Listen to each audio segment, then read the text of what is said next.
When you're trying to grow your company or scale your company, one of the challenges that most of us in small and medium-sized businesses run into is, how do I develop a growth team? How do I deal with my marketing and my sales? In other videos, I talked about outsourcing or keeping it in-house. But in this video, we're going to talk about hybrid. What's the best way to do a hybrid team? What are the things you got to look out for? The first thing we need to do is define what we mean by hybrid. Hybrid simply means you've got some people on staff that are working on your marketing and sales, and you outsource to another company that's working on marketing and sales. It's that simple, but it's not black and white. It actually is a range. I want you to think about it like this. When you started your company, you did everything. You did the marketing, you did the sales, you did all the stuff for your clients or your customers or whatever you needed to do. And then after a while, you got yourself some help, maybe an assistant, somebody to do social media. But then you thought, I need somebody on the other side. I need an outsourced company that's gonna take care of all my needs so I don't have to worry about it. But that had some problems of its own. You finally gave up on doing it yourself. You didn't like the idea of giving it all to somebody else's hands. So you figured, I need some combination. And that's where the beauty of hybrid comes. So let's talk about the pros and cons. There's really only 3 pros in the midst of this that are really important to pay attention to. 1, you get expertise and you get to use it when you want.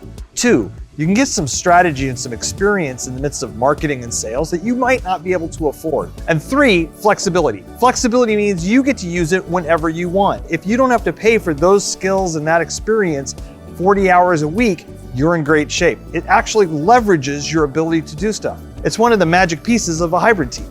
The cons are more important to pay attention to. There's actually 3 that we're going to talk about. The first is it's time consuming. Time consuming between teams.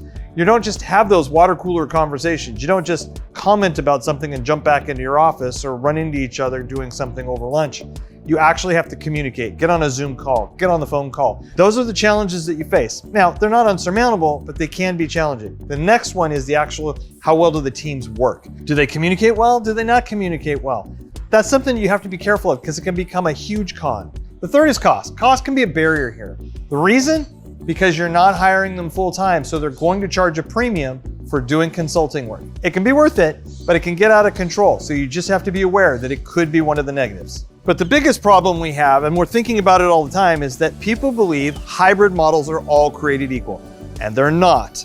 They come on a range. They come from completely dysfunctional to really functional and valuable. And you have to know what the main point is that causes that problem. And that point is trust. Trust is the critical aspect we have in making this hybrid model work, going from dysfunctional to functional. And the best way to think about that is the idea of competence and character. Competence, how good are they at everything? Character, how well do they communicate? If you have high competence and high character, you have a high trust situation. And Stephen Covey tells us that moves really fast. Everything goes better in that situation. It costs less money, you make more money, and it wastes less time. Think about it. Competence. Your in-house team is really good at what they do. Your outsourced team is really good at what they do. Character. They all communicate really well. They care about each other. They're paying attention. They're listening, and they're good listeners, and they're feeding back and forth in an ideal team situation. That's what you want. It's not that a hybrid is good or bad. It's, does a hybrid fit you the way you need to work your business? And do you have a good hybrid team? So my best advice to you, if you're considering the hybrid model, is to really think about, how do you choose the right team? How do you choose the right employees? And how do you choose the right team on the outside that's actually going to work together? But remember, trust. You've got to have high competence and high character. And if you can do that, you're going to have an amazing opportunity.